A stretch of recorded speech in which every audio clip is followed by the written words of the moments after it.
I still remember the exact moment my world shattered into a million irreparable pieces. It was my 18th birthday, and I had woken up early to prepare a simple but warm breakfast for Mom and me. The kitchen smelled of cinnamon pancakes and fresh coffee, her favorites. I had just gotten the acceptance letter from Columbia University with a full scholarship the day before, and I wanted to celebrate this small victory with the only person who had ever believed in me. Mom was sitting at our tiny kitchen table, her thin frame wrapped in the old cardigan I had bought her last Christmas from my coffee shop tips. Her smile was tired, but genuine, as she watched me plate the pancakes with shaking hands. I was so happy, so naively hopeful about what the day would bring. And then I heard his footsteps. Arthur, my father, walked into the kitchen with a suitcase in his hand. Not a birthday present. Not flowers for Mom. A suitcase. His face was cold, emotionless, like he was looking at strangers rather than his wife and daughter. I remember thinking maybe he was going on a business trip, maybe he had forgotten it was my birthday. But then he spoke, and those words burned themselves into my soul forever.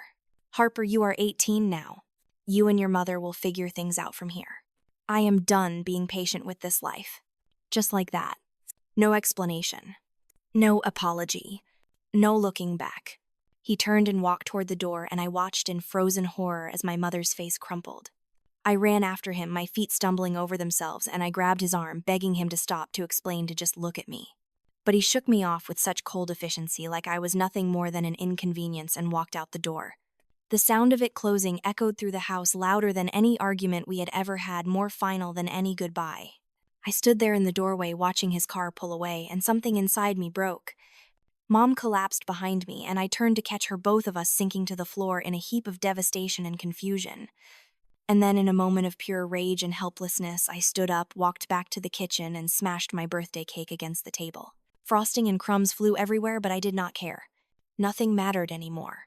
If you are still listening to this story, if you have ever felt abandoned by someone who was supposed to love you unconditionally, please hit that like button and subscribe.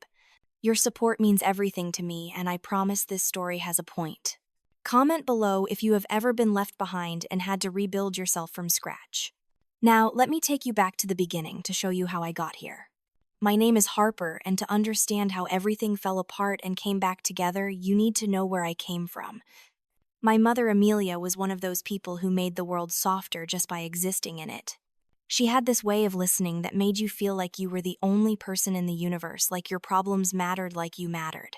She worked as an administrative assistant at Henderson and Associates, a mid-sized law firm downtown, and she had been there for 15 years when everything changed. My father, Arthur, was a different story entirely. He was a financial advisor at a prestigious investment firm, the kind of place where everyone wore $1,000 suits and talked about portfolios over scotch. He was handsome in that cold, polished way, the kind of man who knew exactly how much he was worth and expected everyone else to acknowledge it too. When I was younger, maybe 7 or 8, I used to think he was like the princes in the storybooks Mom read to me. Tall, well-dressed, important. It took me years to realize that princes in stories actually cared about the people around them. Arthur and Amelia met at a charity gala when they were both in their 20s. Mom was there as the assistant to one of the partners at her firm, and Arthur was networking, doing what he did best, making connections that could advance his career. According to the story, Mom told me he had been charming that night, attentive, interested in her in a way that made her feel special. They dated for 8 months before he proposed. She was pregnant with me 2 months after the wedding. Looking back now with adult eyes, I can see the signs that were there all along. The way Arthur would critique Mom's outfits before they went to company events, telling her she needed to look more polished, more elegant, more like the wives of the senior partners. The way he would sigh when I asked him to play with me like I was interrupting something far more important. The way he kept a separate bank account that Mom was not allowed to touch, even though her paycheck went into their joint account every 2 weeks. The way he started working later and later, coming home long after I had gone to bed, smelling like expensive perfume that was not Mom's scent.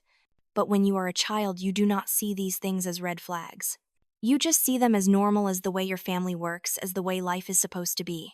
I learned early to be quiet, to not ask for things, to make myself as small and undemanding as possible. I learned that love was conditional, that you had to earn it by being good enough, smart enough, invisible enough. Mom, on the other hand, taught me the opposite. She taught me that love was supposed to be freely given, that I was valuable just because I existed, that my dreams mattered. She would sit with me for hours helping with homework, even though she was exhausted from work. She would save up for months to buy me the art supplies I wanted, even though it meant she wore the same 3 outfits on rotation. When I was 12 and got bullied at school for wearing secondhand clothes, she held me while I cried and then spent the weekend teaching me how to alter thrift store finds to look more expensive. She made me feel like I could be anything, do anything, survive anything. And I believed her. I worked my ass off in school, maintaining a 4.0 GPA even when it meant staying up until 2 in the morning.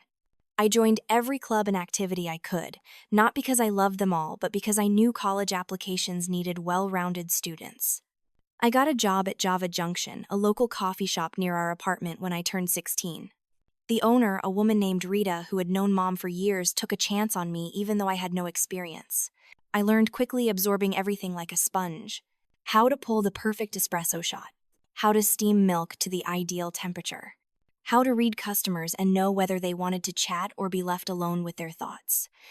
But more than that, I started experimenting. On slow afternoons, Rita would let me play with the ingredients, creating new drinks.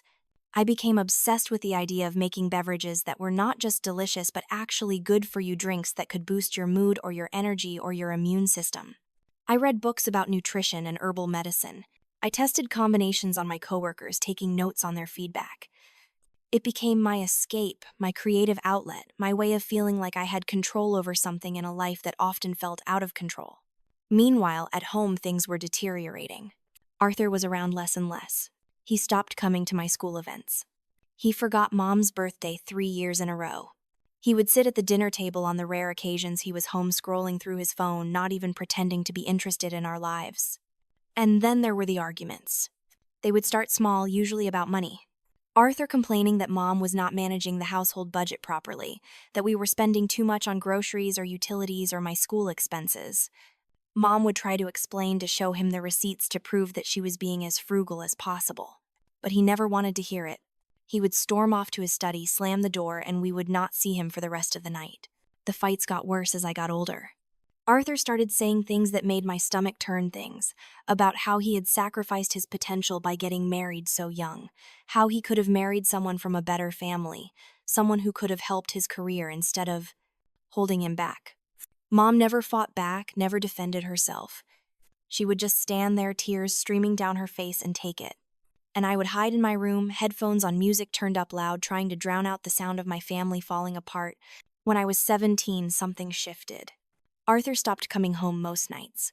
He would text Mom with some excuse about a late meeting or a business dinner or a conference out of town. She never questioned it, never demanded proof, never even asked him to try harder. She just accepted it like she accepted everything else, with quiet resignation and a sad smile. I wanted to scream at her to stand up for herself, to demand better, to leave him. But I also saw how tired she was, how worn down, how every day seemed to take a little more out of her. So I just worked harder, saved more money, and focused on getting into a good college.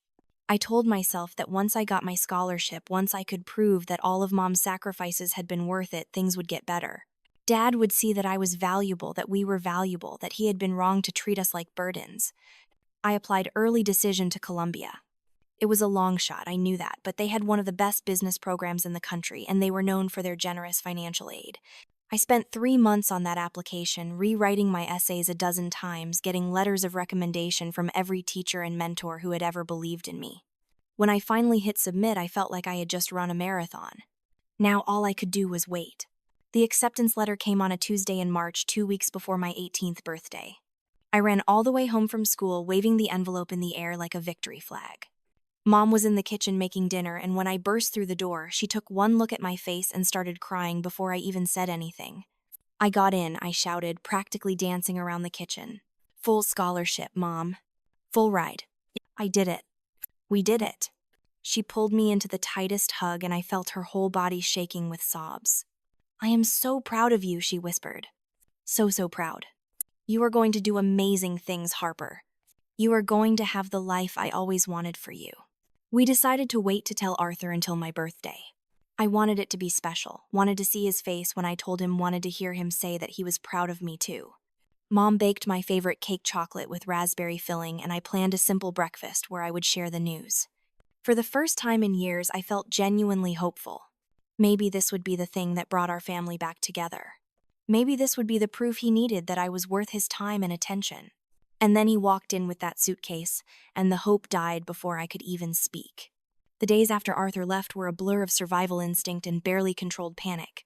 Mom called in sick to work for 3 days straight, which she had never done in her entire career.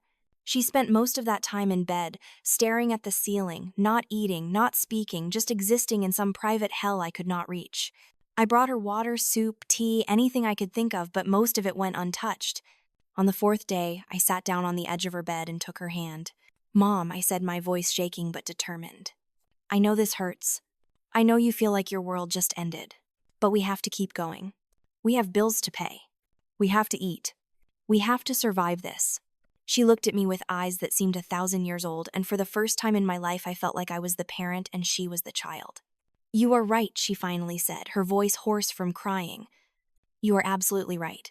I am sorry, Harper. I am so sorry you have to deal with this." But I did not want her apologies. I wanted a plan. So I made one. I called Columbia the next day and asked to defer my admission for a year. The admissions counselor was kind but confused, asking if everything was all right, if there was anything the school could do to help. I lied and said it was a family situation that required my attention, that I would definitely be there next fall, that I just needed time to get things sorted. She agreed, and I hung up feeling like I had just closed a door on a future I might never get to open again. Then I started looking for more work. Java Junction was great, but I was only getting 20 hours a week, and that was not going to cut it. I applied to every place within walking distance of our apartment because we only had one car and Mom needed it to get to work. After a week of applications and interviews, I landed 2 more positions. The first was at Quick Burger, a fast food place where the manager, a middle-aged man named Frank, hired me on the spot when I told him I could work any shift any day. The second was at Martinez Family Grocery, a small corner store run by an elderly couple who had been in the neighborhood for 30 years. "Mrs. Martinez took one look at me during the interview and said, "You are Amelia's girl, are you not?" I nodded, and she smiled sadly. "Your mother is a good woman. You tell her Elena says hello and that she is in our prayers. You start tomorrow night, 6 to midnight, $15 an hour cash. Does that work?" I almost cried right there in the store. It worked. It worked perfectly. So my new routine began. I would wake up at 5 in the morning, open at Java Junction at 6, work until 2 in the afternoon. Then I would rush to Quick Burger for the 3 to 9 shift, standing on my feet, taking orders and flipping burgers until my legs ached. After that, I would drag myself to Martinez Grocery for the overnight stocking shift, organizing shelves and checking inventory until midnight. I would get home at 12:30, sleep for 4.5 hours, and do it all again. Mom was horrified when she realized what I was doing. "Harper, no," she said, tears in her eyes. "You cannot do this. You need to sleep. You need to have a life. You are 18 years old. This is not your responsibility." But it was my responsibility because there was no one else. Arthur was gone. The rent was due. The utilities needed to be paid. We needed food. These were not optional things. They were survival, and I was going to make sure we survived. The work was brutal, but I found small joys in it. At Java Junction, I continued experimenting with drinks, creating a specialty menu that Rita eventually added to the permanent offerings. My Sunrise Glow, a turmeric latte with ginger and honey, became the best seller. My Midnight Calm, a lavender chamomile blend, was perfect for students pulling all-nighters. Customers started requesting me, specifically asking what new creation I had come up with, telling me I should open my own shop someday. At Martinez Grocery, Mr. Martinez took me under his wing in a way my own father never had. He taught me about business, about profit margins and inventory management and customer loyalty. He showed me his ledgers, explained how he decided what to stock, how he negotiated with suppliers, how he built relationships with the community. "You have a good head for this," he would tell me, tapping his temple. "You understand that business is not just about money. It is about people. You remember that and you will do well in life."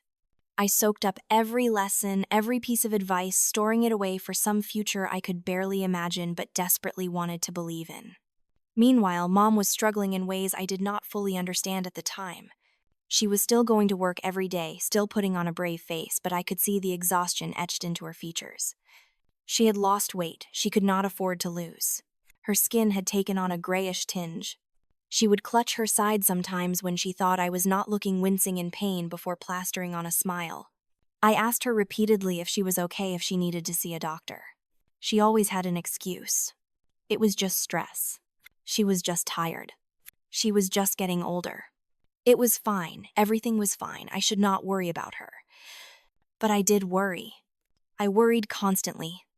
It was a low-level anxiety that hummed in the background of everything I did, a whisper in the back of my mind that said something was very wrong and I was powerless to fix it. 5 months after Arthur left on a sweltering Tuesday evening in July, I came home from Quick Burger to find Mom unconscious on the bathroom floor. The scene is burned into my memory with a clarity that still makes my hands shake. The bathroom door was slightly ajar, and I had called out when I walked in the apartment, like I always did, but there was no response. I felt the wrongness immediately, the unnatural silence, the sense that something terrible had happened. I pushed open the bathroom door, and there she was crumpled on the tile floor, her head resting against the bathtub vomit in the toilet and splattered on her shirt. Her skin was the color of old newspaper, and her breathing was so shallow I had to put my ear close to her mouth to make sure she was still alive. I do not remember calling 911. I do not remember what I said to the dispatcher. I just remember the ambulance arriving, the paramedics rushing in, me following them to the hospital in a daze, clutching Mom's purse because I had the presence of mind to grab it but not my own. At the hospital, they took her back immediately. I sat in the emergency room waiting area for 3 hours, surrounded by the sick and injured, the fluorescent lights too bright, the smell of antiseptic burning my nose. I called Java Junction to tell Rita I would not be in tomorrow. I called Quick Burger to quit on the spot. I texted Mr. Martinez to explain what happened. And then I sat there alone and waited for someone to tell me whether my mother was going to live or die. Doctor Ramirez finally came out at 2 in the morning. He was younger than I expected, maybe in his early 40s, with kind eyes and the sort of gentle bedside manner that made you trust him immediately. He sat down next to me in the plastic chairs, and I knew before he spoke that the news was bad. "Miss Carter," he said softly, "your mother is stable for now. But I need to be very honest with you about her condition." What he told me next felt like being submerged in ice water. Pancreatic cancer. Stage 3. They had run multiple tests to be sure. The cancer had spread to nearby lymph nodes and blood vessels. It was aggressive, fast-growing, and it had likely been developing for months without symptoms, or rather with symptoms she had ignored or attributed to stress. The treatment options were aggressive too. Chemotherapy, radiation, possibly surgery depending on how she responded to the initial rounds of chemo. The goal would be to shrink the tumors enough to operate to cut out as much of the cancer as possible, and then continue treatment to kill anything that remained. And the cost? I asked, my voice hollow. Doctor Ramirez hesitated, and I knew the number would be astronomical. With insurance, it will still be substantial. Easily into the 6 figures, depending on how long treatment takes and whether there are complications. We have payment plans, financial assistance programs, charity care options we can explore. He handed me a stack of brochures and pamphlets, information about pancreatic cancer and treatment centers and support groups. I took them with numb fingers, staring at the glossy photos of smiling survivors, wondering if any of them had been as scared as I was right now. "Can I see her?" I whispered. "Of course. She is asking for you." Mom was awake when I walked into her room, but barely. She looked so small in that hospital bed, hooked up to monitors and IVs, her hair limp against the pillow. When she saw me, she tried to smile, but it came out more like a grimace. "I am sorry," she said, her voice raspy. "I am so sorry, baby. I should have gone to the doctor sooner. I just thought if I ignored it, it would go away." I pulled a chair up to her bed and took her hand. "We are going to fight this," I said with a conviction I did not feel. "We are going to beat this. You are going to be fine."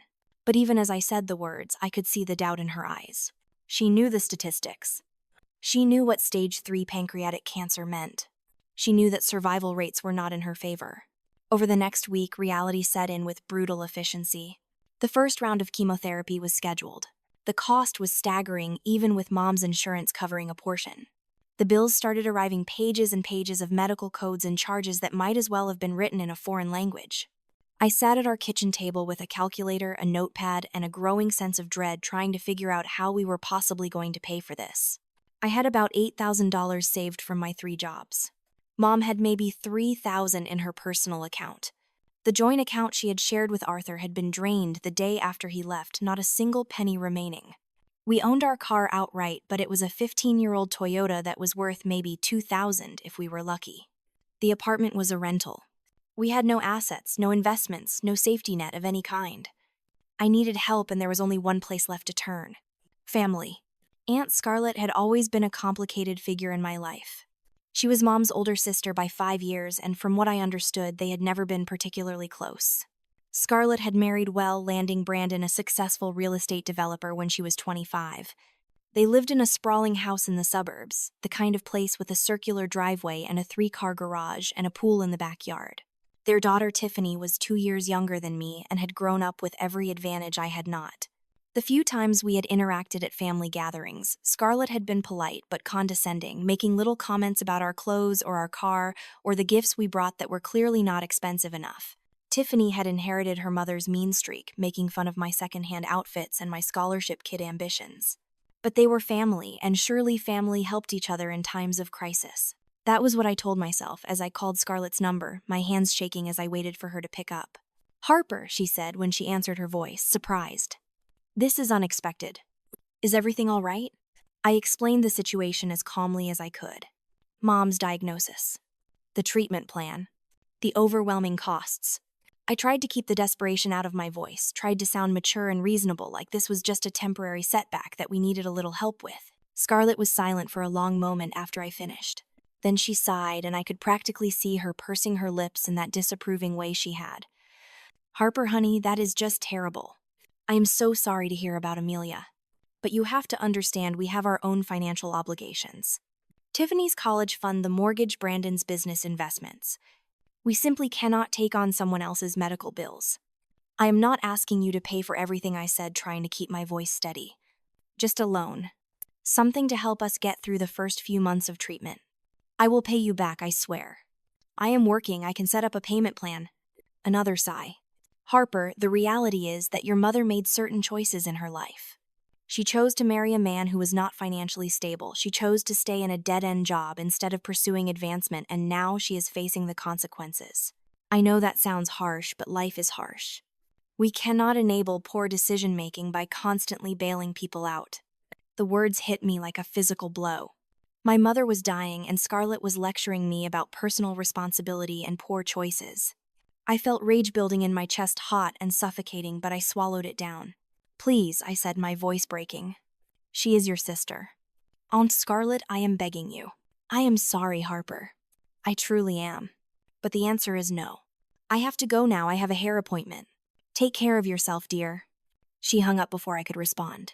I sat there staring at my phone, tears of frustration and fury streaming down my face. Take care of yourself. Like I had a choice. Like I had ever had a choice. But I was not done yet.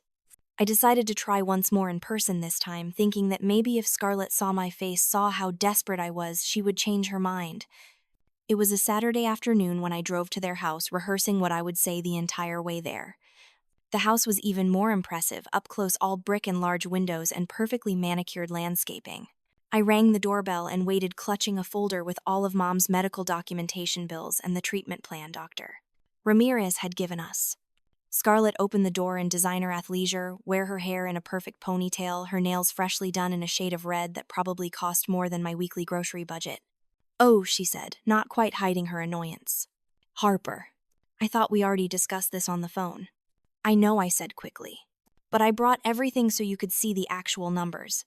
I thought maybe if you looked at it, you would understand that this is not about enabling bad choices, this is about saving someone's life."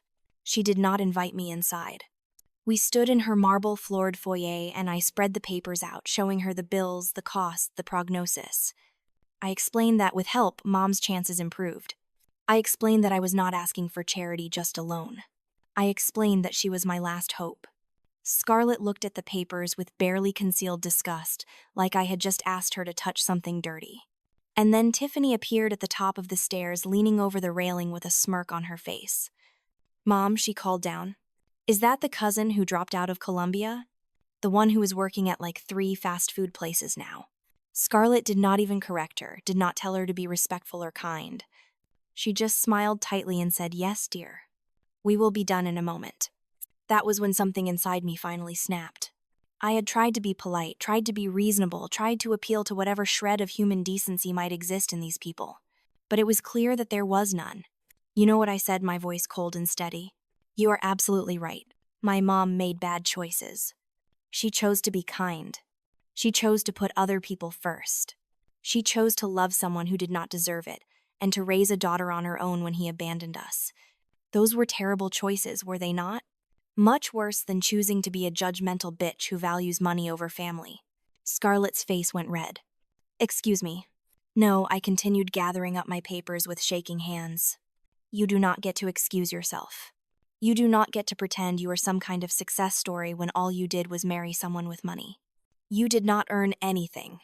You just latched onto someone who could give you the lifestyle you wanted. At least my mom earned every single thing she has. At least she has dignity. I turned to leave, but Scarlett grabbed the folder from my hands, ripped the papers in half, and threw them at my feet. Get out of my house, she hissed. And do not ever come back here. You are just like your mother, pathetic and delusional, thinking the world owes you something. Learn to take care of your own problems. The torn papers fluttered around me like tragic confetti. Tiffany was laughing from the stairs, actually laughing at my misery. Brandon had appeared in a doorway behind Scarlett, watching the scene unfold with uncomfortable silence but making no move to intervene or defend me. I looked at each of them, memorizing their faces, the smugness, the cruelty, the complete lack of empathy. I will never forget this, I said quietly. Never. And one day you are all going to regret this moment more than anything else in your lives. I walked out with my head high, even though I was crying, even though my hands were shaking so badly I could barely open my car door. I sat in the driveway for a full 10 minutes, crying so hard I thought I might throw up before I could calm down enough to drive home. Liam was waiting for me when I got back to the apartment. I had texted him the address before I went in, just in case things went badly and his instinct had been right. He took one look at my face and pulled me into a hug, and I sobbed into his shoulder until there were no tears left. What are we going to do? I whispered when I could finally speak again. We are going to figure it out, he said firmly. You are not alone in this, Harper. You have never been alone. I am here. Rita is here. The Martinezes are here. We will find a way. But I could not see a way. I could not see anything except an impossible mountain of debt, a mother dying of cancer, and a family who had made it clear that we were on our own. That night I did something I never thought I would do. I had always been private about my struggles, had always believed that airing your problems to the world was a sign of weakness. But desperation makes you reconsider a lot of things. I set up my phone on a stack of books angled so you could see my face and a bit of the apartment behind me. I opened a new YouTube account and named it Journey to Heal because that was what I hoped this would become, a journey toward healing, toward survival, toward something better than this nightmare we were living. And then I hit record. Hi, I said to the camera, my voice shaky, my eyes red and swollen from crying. My name is Harper. I am 18 years old. My mom has stage 3 pancreatic cancer, and I do not know how we are going to pay for her treatment. I do not know if she is going to survive. I do not know if I am going to survive. But I know I have to try something, anything, because doing nothing is not an option. I talked for 20 minutes, the words pouring out of me in a cathartic flood. I talked about Arthur leaving, about working 3 jobs, about Scarlett turning us away, about feeling completely helpless and terrified and alone. I cried on camera. I showed the medical bills. I showed the tiny apartment where we lived, the humble reality of our life. I was not trying to manipulate anyone or guilt them into helping. I was just telling the truth, raw and unfiltered, because I had nothing left to lose. At the end, I looked directly into the camera and said, if anyone out there is going through something similar, if anyone feels as lost as I do right now, just know you are not alone. We are all in this together, fighting battles nobody else can see. And maybe, just maybe, if we share our stories, we can help each other survive. I uploaded the video at 2 a.m. and then immediately regretted it. What had I been thinking? Who was going to watch some random girl crying about her problems? I was probably going to get mocked or worse, ignored completely. But when I woke up 6 hours later to get ready for my shift at Java Junction, something impossible had happened. The video had 3,000 views. There were over 200 comments. And someone had donated $50 through the PayPal link I had hastily set up before posting.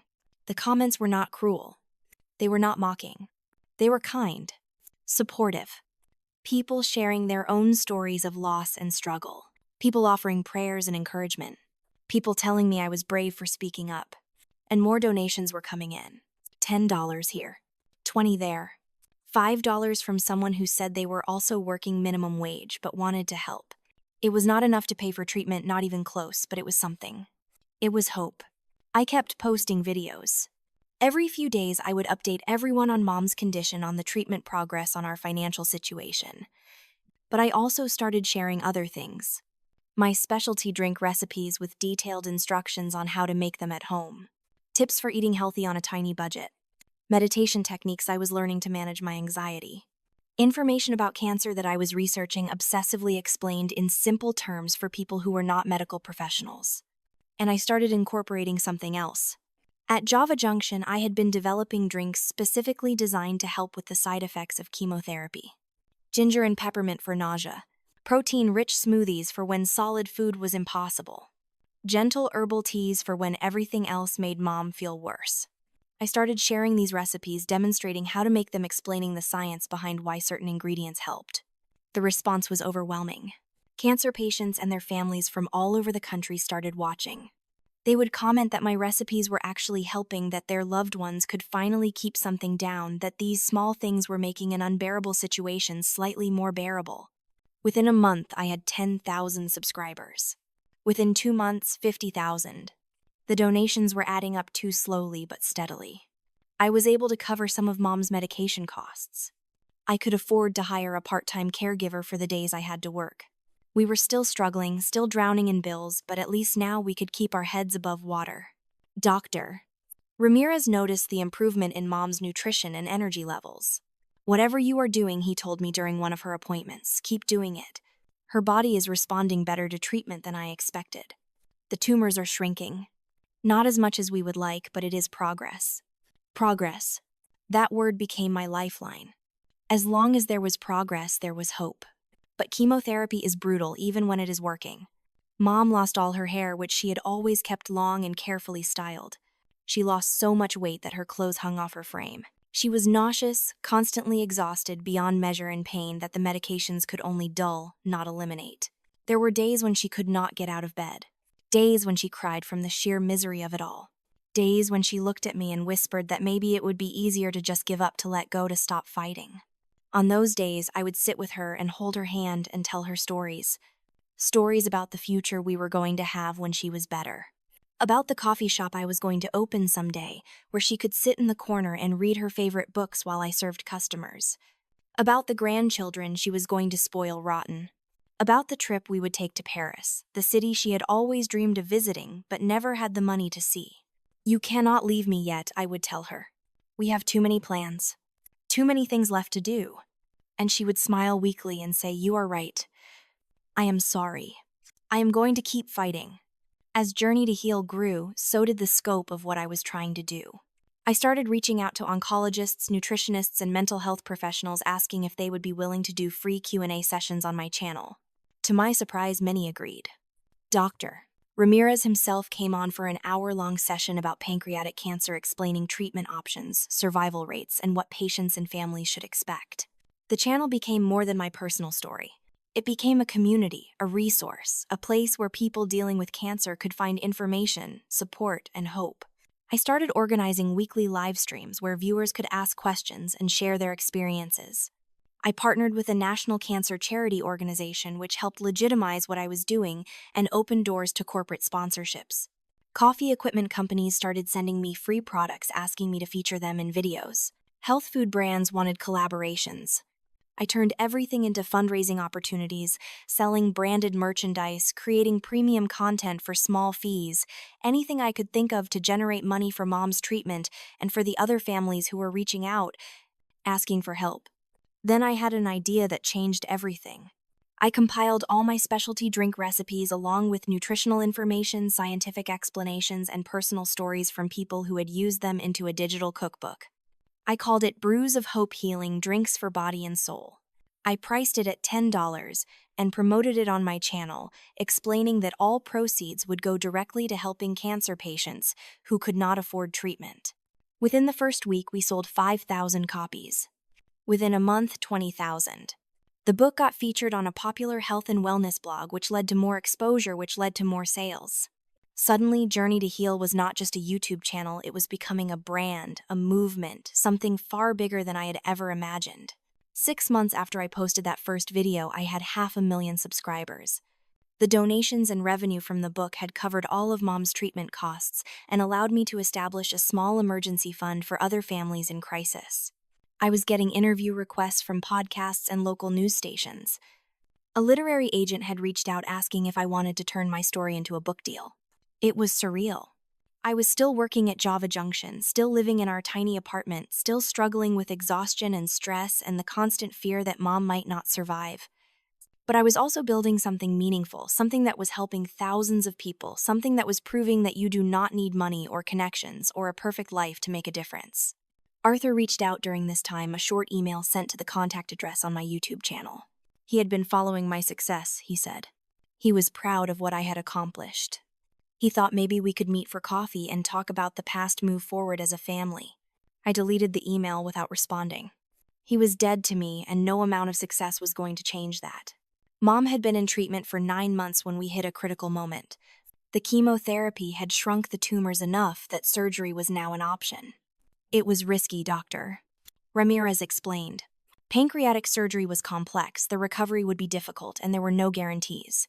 But if the surgery was successful, if they could remove all the cancerous tissue, Mom's chances of survival would improve dramatically. We decided to go for it. What other choice did we have? The surgery took 7 hours. I spent that entire time in the hospital waiting room, pacing back and forth, my phone in my hand, updating my followers in real time. The support that poured in was overwhelming. Thousands of comments and messages, people from all over the world sending prayers and positive energy. Liam sat with me the whole time, not saying much, just being there, being present, being the friend I needed. When Dr. Ramirez finally came out, he was smiling. "We got it all," he said. "Every visible trace of cancer is gone. She is going to need more chemotherapy to make sure we killed any remaining cells, but this is the best possible outcome." I collapsed into Liam's arms, sobbing with relief. We had done it. Mom was going to survive. The recovery was long and painful. Mom spent 2 weeks in the hospital, then another month at home, barely able to move. I took a brief hiatus from posting new content, instead sharing pre-recorded videos and updates written by Liam on my behalf. The community was patient and understanding, rallying around us during this difficult time. But Mom did recover. Slowly, painfully, but steadily. Her color came back. She started eating more. She could walk around the apartment without getting winded. 3 months after surgery, she went back to work, part-time, insisting that she needed to feel useful again, to have a purpose beyond being a patient. And Journey to Heal continued to grow. We crossed 1 million subscribers. The book had sold over 100,000 copies. I was getting offers to speak at cancer conferences, to be featured in major publications, to partner with pharmaceutical companies on patient education campaigns. But success also brought attention, and not all of it was welcome. Scarlett must have been following my channel, though she never commented or reached out. But through mutual acquaintances and Mom's former coworkers, word got back to me that the family was talking about how I had stolen their story, about how I was exploiting Mom's illness for profit, about how I probably exaggerated everything for views and sympathy. I tried to ignore it, tried to focus on the positive impact we were having, but it gnawed at me, the injustice of it. These people who had abandoned us in our darkest hour were now trying to take credit or diminish what we had accomplished on our own. Then, 2 months after Mom's surgery, on a Sunday morning in early spring, she had a setback. I found her in the bathroom again, this time conscious, but in severe pain. We rushed to the hospital, and the tests revealed that the cancer had returned. Not in the pancreas this time, but in her liver. It had metastasized despite all our efforts, despite the surgery, despite everything. Stage 4. Terminal. Doctor. Ramirez was gentle but honest. "We can try more chemotherapy," he said. "It might buy her some time, a few months, maybe a year if we are very lucky. But it will not cure her. I am so sorry." Mom made the decision quickly. No more chemo. She had fought hard enough, suffered enough. She wanted whatever time she had left to be good time, quality time, not time spent being poisoned and sick. I tried to argue with her, tried to convince her to keep fighting, but she took my face in her hands and said, "Harper, baby, I am tired. I am so tired. I have fought as hard as I can. I have lasted long enough to see you become this amazing, strong, successful woman. I am so proud of you. But now I need you to let me go." Those words broke me in a way nothing else had. I had been so focused on saving her, on keeping her alive no matter what, that I had not considered what she wanted, what she needed. And what she needed was peace. permission to stop fighting, permission to rest. We moved her to hospice care. Not a facility, but home hospice where she could be comfortable in familiar surroundings. I took a complete break from content creation, posting a single video explaining the situation and asking for privacy. The response was immediate and compassionate. Donations poured in not for treatment this time, but to cover hospice costs and to give me the financial freedom to be with Mom full-time in her final days. Those 3 months were both the hardest and the most precious of my life. Mom was lucid most days, though, weak. We spent hours talking, reminiscing, laughing about old memories. She told me stories about her childhood, about meeting Arthur, about the moment she knew she was pregnant with me. She told me all the things she wished she had done differently, all the dreams she had for my future, all the ways she loved me that words could never fully capture. And on a quiet Sunday morning in June, with the sun streaming through the window and daisies on the nightstand, she died. Just like I described at the beginning of this story. Peacefully surrounded by love holding my hand, telling me one last time that I had saved her. After she passed, I fell apart. For 2 weeks, I barely functioned. I did not post online. I barely ate. I just existed in a fog of grief so thick I could not see a way through it. But then Arthur showed up at the funeral, and something in me hardened back into focus. The funeral was small and simple, exactly what Mom would have wanted. Just me, Liam the Martinezes, some of Mom's co-workers, Dr. Ramirez Rita from Java Junction, and a handful of people from the Journey to Heal community who lived nearby. It was being held at a modest funeral home, nothing fancy, but it was dignified and full of love. And then as I stood beside Mom's casket, greeting the few attendees and trying to hold myself together, I heard that voice. Harper. I turned, and there he was. Arthur, in an expensive suit, hair perfectly styled, looking like he had just stepped out of a board meeting. No flowers. Not condolences. Just that expectant look on his face, like he had every right to be there.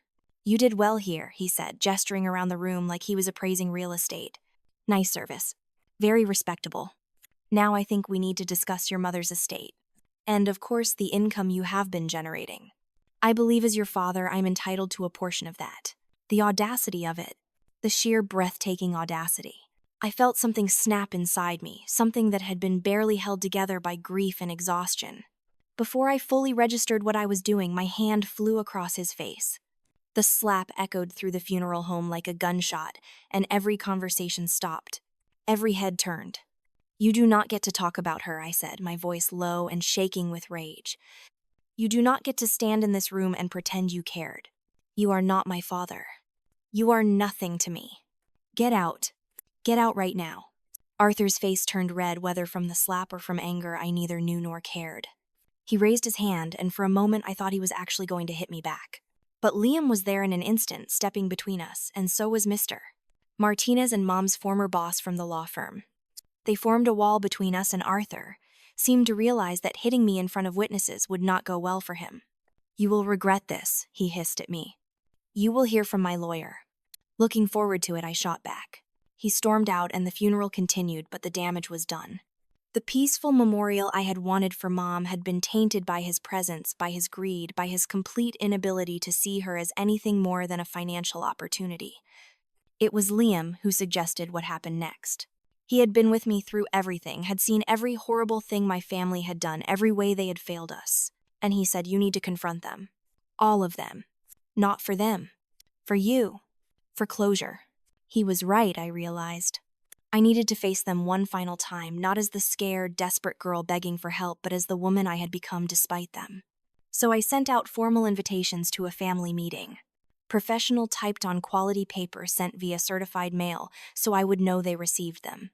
The invitation mentioned discussing Amelia's estate, finalizing financial matters, and addressing outstanding family business. I knew that would get their attention. Greed always does. They all accepted. Arthur, Scarlett, Brandon, Tiffany. All of them agreeing to meet at the small house Mom and I had lived in, the house that was now legally mine, according to her will. I spent a week preparing. I compiled every piece of evidence I could find. Every text message, every email, every social media post, every recorded phone call. I reached out to people who had witnessed their behavior, asked for statements, collected screenshots, and I discovered things I had not known before. Through Linda, Mom's friend at the law firm whose husband was Arthur's golf buddy, I got the recording I played earlier. But there was more. Linda also provided bank statements showing that Arthur had been funneling money into a separate account for years, money that should have been going to support his family. Statements that proved he had been planning to leave long before he actually did. Through mutual friends on social media, I got screenshots of Scarlett's posts and private messages. Posts where she bragged about turning us away, where she made fun of Mom's cancer, where she called me pathetic for having to work multiple jobs. Messages where she told her friends that we deserved what we got for being poor, that cancer was probably genetic, and I would probably get it too, that she was glad she did not have to waste her money on losers. And from Tiffany's own social media, which she had failed to properly lock down, I got video clips of her mocking me. A TikTok where she pretended to cry and beg for money, captioned, "Imagine being such a loser you have to beg strangers online."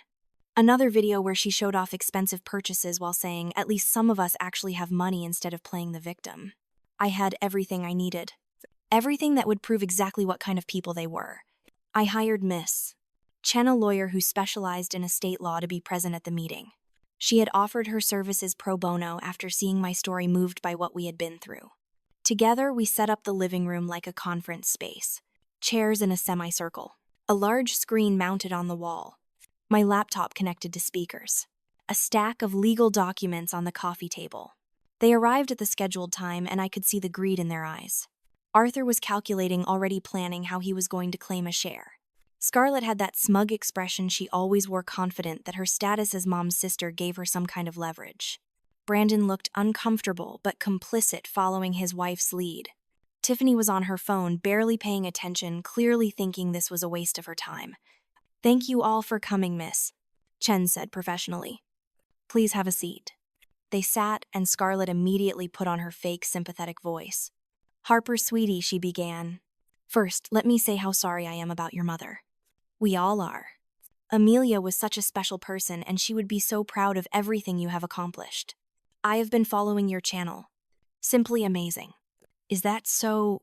I said quietly, and something in my tone made her smile falter. "Yes," she continued uncertainly. "And you know family should stick together, especially in difficult times. I am sure dear Amelia would want her assets handled properly, divided fairly among her loved ones. We are here to help with that process." Arthur jumped in. "Harper, I know we have had our differences, but I am still your father. And legally, I have certain rights when it comes to your mother's estate. I think we can all be adults about this and come to a fair arrangement." "Fair," I repeated, tasting the word like poison. "That is an interesting word. Let me show you what fair looks like." I stood up and walked to the laptop. "Are you familiar with my YouTube channel?" I asked. "Journey to Heal." "Of course you are." Scarlett just said she has been following it. Over 1 million subscribers now. 50 million total views. But what you might not know is that every video is archived, every comment is recorded, every piece of content is documented and time-stamped. I clicked play on the first compilation. Clips from my early videos, me crying and exhausted, talking about calling family for help and being rejected. Me showing the medical bills we could not afford. Me explaining how my father had abandoned us on my 18th birthday without warning or support. Arthur shifted uncomfortably in his seat. "Harper, that is one side of a very complex situation." I ignored him and played the next video. The screenshots of Scarlett's text to her friends. Message after message of cruelty and judgment. Calling Mom pathetic. Laughing about our situation. Saying we deserved what we got. Saying cancer was probably our own fault for living wrong. Scarlett's face went white. "That is out of context," she stammered. "You are manipulating things. That is not what I meant." "Really?" I said coldly. "Because it seems pretty clear to me. But maybe you are right. Maybe I am misunderstanding. Let us see what Tiffany has to say." I played her TikTok videos. The mocking, the cruelty, the complete lack of empathy. Her laughing about my mother dying while she showed off designer handbags. Tiffany shot to her feet. "You are crazy. This is harassment. You cannot just record people and use it against them." "Actually, Miss," Chen interjected calmly, "everything being shown here was posted publicly on social media, or shared in context where there was no expectation of privacy. It is all perfectly legal to compile and present." I moved to the final video, the one I had been saving. The audio recording from the bar, Arthur's voice dripping with contempt as he talked about escaping the mess of his family, about doubting I was even his daughter, about refusing to waste money on us. The room went silent. Arthur's face had drained of color. Even Scarlett looked shocked. You recorded me without consent, Arthur finally said, his voice shaking. That is illegal in this state. Actually, I said in this state only one party needs to consent to recording a conversation. The person who recorded you, Linda Martinez, consented. She recorded you in a public bar discussing your abandonment of your dying wife and minor child. Everything about this recording is legal, and it is admissible in court if necessary. I let the silence hang for a moment before continuing. This is what you all did. This is who you all are. Selfish, cruel people who abandoned my mother when she needed you most, who mocked us while we were suffering, who are now here trying to profit from her death and my success.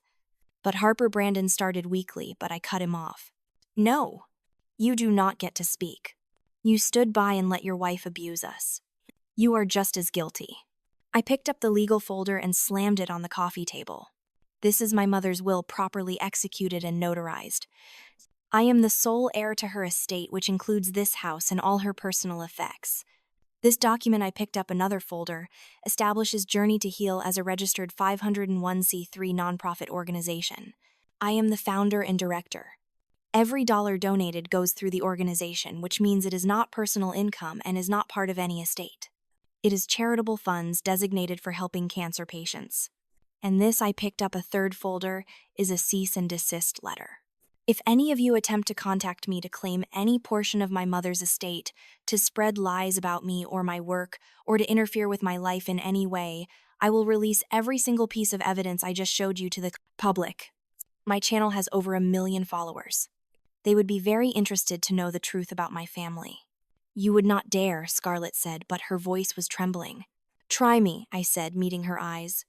After everything you have put me through, I would sleep better than I have in years, knowing the whole world sees you for what you really are. I walked to the front door and opened it. Now get out. All of you. Get out of my house, out of my life. If I ever see any of you again, it will be too soon. Harper, please, Arthur started, and I almost laughed at the desperation in his voice. We can work this out. We are family. No, I said firmly. You are not my family. You are sperm donors and blood relatives, nothing more. My family is the people who showed up when I needed them. Liam, the Martinezes, Rita, Dr. Ramirez, the million strangers who sent $5 donations because they cared about a girl and her dying mother. That is my family. You are nothing. Miss, Chen stood up. I believe this meeting is concluded. Please exit the premises, or I will call the police for trespassing. They left. Arthur tried one more time to catch my eye to say something, but I stared through him like he did not exist. Scarlett was crying, whether from genuine emotion or manipulative tactic, I did not know and did not care. Brandon looked ashamed, but he still followed his wife out. Tiffany left in a huff, muttering threats that we all knew were empty. When the door closed behind them, I collapsed onto the couch. Miss. Chen sat down beside me and put a gentle hand on my shoulder. You did the right thing, she said softly. They do not deserve your mercy or your money. I know, I whispered. But why does doing the right thing still hurt so much? Because you are a good person, she said. And good people feel things deeply, even when those things involve people who do not deserve their emotions. After Miss Chen left, I sat in that empty house for a long time thinking about everything that had happened, everything I had survived. And slowly I started to feel something I had not felt in a long time. Peace. Not happiness, not yet, but peace. The kind that comes from knowing you have closed a chapter, ended a story that needed ending. The months that followed were transformative in ways I could not have imagined. Journey to Heal had become something far beyond a personal project. We had helped over 2,000 cancer patients with treatment costs. We had partnered with major hospitals to create better patient support programs. We had influenced policy changes around healthcare affordability. But I knew I wanted to do more. I wanted to create something tangible, something Mom would have loved. Using the revenue from the book and the partnerships I had established, I opened my first coffee shop. I called it Amelia's Comfort, and it was everything I had dreamed about during those long, terrible nights when I did not know if we would survive. Warm lighting, comfortable seating, and a menu featuring all the specialty drinks I had created. But more than that, it was a place of opportunity. I hired single parents who needed flexible schedules. People recovering from illness who needed a supportive work environment. Formerly incarcerated individuals who struggled to find employment. Anyone who needed a second chance, a fresh start, a place that saw their potential instead of their problems. The shop was successful from day one. People came for the drinks and stayed for the atmosphere, for the feeling that they were part of something meaningful. Within 4 months, we opened a second location. Within 8 months, a third. Each shop created jobs, supported the community, and donated a portion of profits back to Journey to Heal. I also went back to school. I enrolled at NYU in their business management program, taking night classes while running the nonprofit and the coffee shops during the day. It was exhausting, but it was the kind of exhaustion that comes from building something, from working toward a future, not just surviving. Liam was there through all of it, my constant, my anchor. We studied together late into the night, grabbed cheap pizza between my shifts, celebrated every small victory. What we had was deeper than romance, though. That was part of it too. It was partnership, the kind of bond forged in fire and hardship and shared purpose. 6 months after Mom passed, I got a call from a producer at a national morning show. They wanted to do a segment on Journey to Heal, on young entrepreneurs, making a difference, on how tragedy can be transformed into purpose. I agreed, figuring it would be good exposure for the nonprofit. The interview happened on a beautiful spring morning, exactly 1 year after Mom had died. I sat across from Rachel, the host, under bright studio lights, trying not to be nervous as millions of people watched. "So Harper," Rachel said warmly, "you have accomplished so much at such a young age. Your nonprofit has helped thousands of families. Your coffee shops are thriving.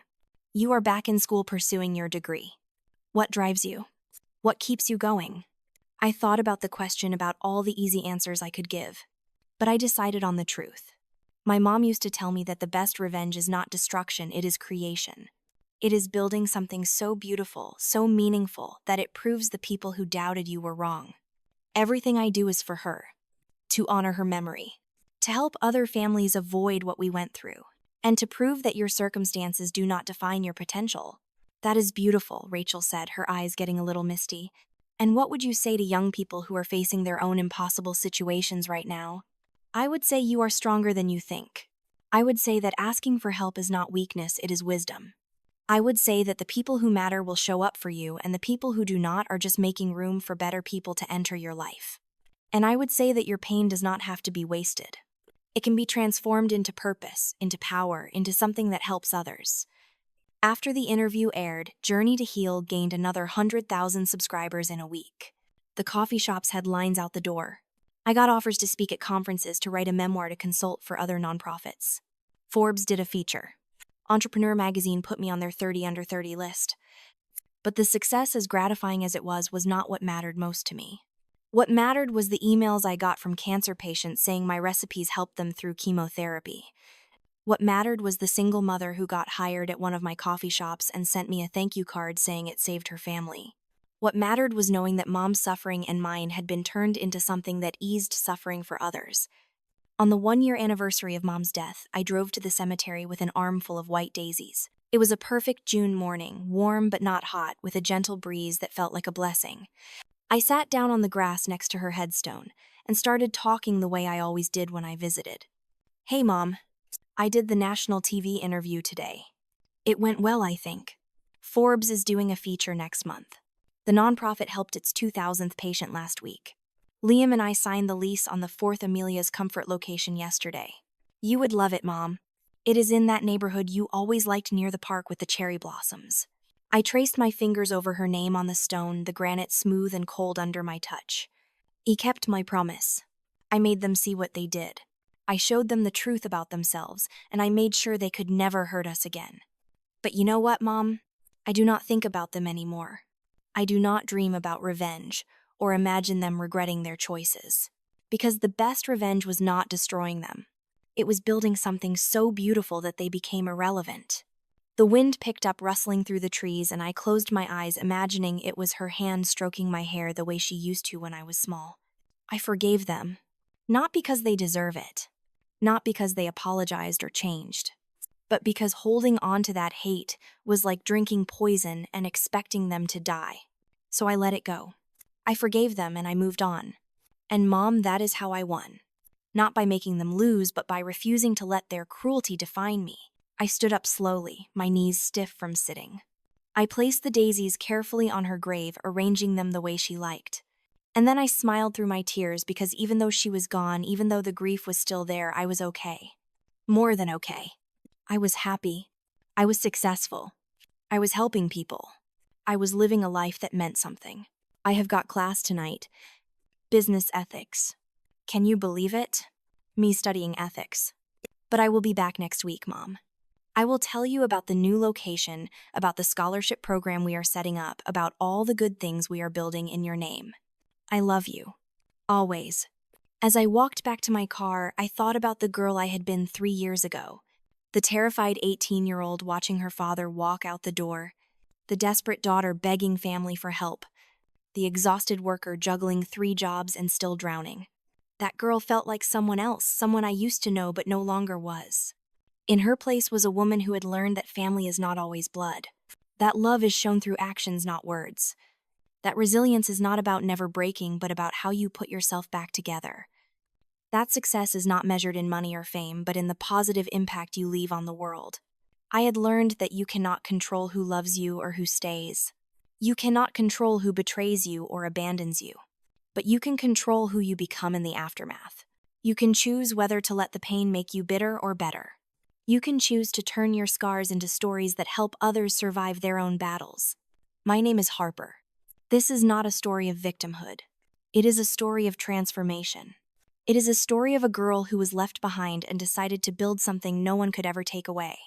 It is a story of a daughter who turned her mother's suffering into a legacy of hope. It is a story of survival, resilience, and the unstoppable power of love and purpose. I drove away from the cemetery toward my life, my future, my work. The past no longer owned me. I owned my story and I was writing it on my own terms. So I want to ask you, whoever is listening to this, have you ever had to choose between holding on to hurt and moving toward healing? Have you ever had to cut toxic people out of your life to save yourself?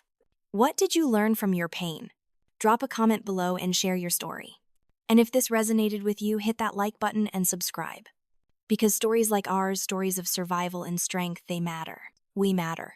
And together we are unstoppable.